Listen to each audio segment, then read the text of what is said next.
বাংলাদেশের রাজনৈতিক অঙ্গনে নতুন করে আলোচনার জন্ম দিয়েছেন কিশোরগঞ্জ ৪ আসনের বিএনপি মনোনীত প্রার্থী বীর মুক্তিযোদ্ধা অ্যাডভোকেট ফজলুর রহমান।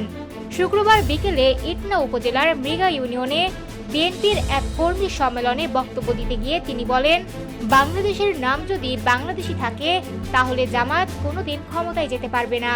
তার এই বক্তব্য ঘিরেই শুরু হয়েছে ব্যাপক আলোচনা। বক্তৃতায় ফজলুর রহমান অভিযোগ করেন, তাকে পরিকল্পিতভাবে অপমান ও অপপ্রচার করা হচ্ছে।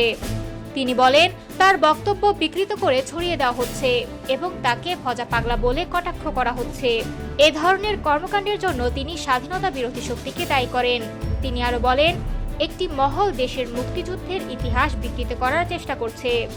তাদের বিরুদ্ধে অভিযোগ করে তিনি বলেন, তারা 1971 সালের মুক্তিযুদ্ধকে অস্বীকার করতে চায়, যা কোনোভাবেই মেনে নেওয়া যায় না। ফজলুর রহমান স্পষ্টভাবে জানান, তিনি জীবন ঝুঁকি নিয়েও মুক্তিযুদ্ধের পক্ষে কথা বলে যাবেন। তার ভাষায়, মুক্তিযুদ্ধ আছে, থাকবে। এটিকে শেষ করতে চাইলে আবার রাজনৈতিক লড়াই হবে।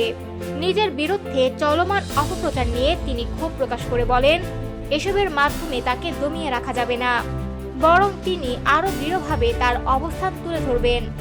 সমাবেশে তিনি ভোটারদের উদ্দেশ্যে প্রশ্ন ছুড়ে দিয়ে বলেন, যারা তাকে অপমান করছে তাদেরকে ভোট দেওয়া উচিত কিনা। এ সময় তিনি আরো দাবি করেন, সম্প্রতি কিছু অস্ত্র চুরির ঘটনা ঘটেছে, যা দিয়ে তাকে হত্যার ষড়যন্ত্র হতে পারে। তবে তিনি দৃঢ়কণ্ঠে বলেন, আমাকে হত্যা করলেও মুক্তিযুদ্ধের চেতনা কখনো শেষ হবে না।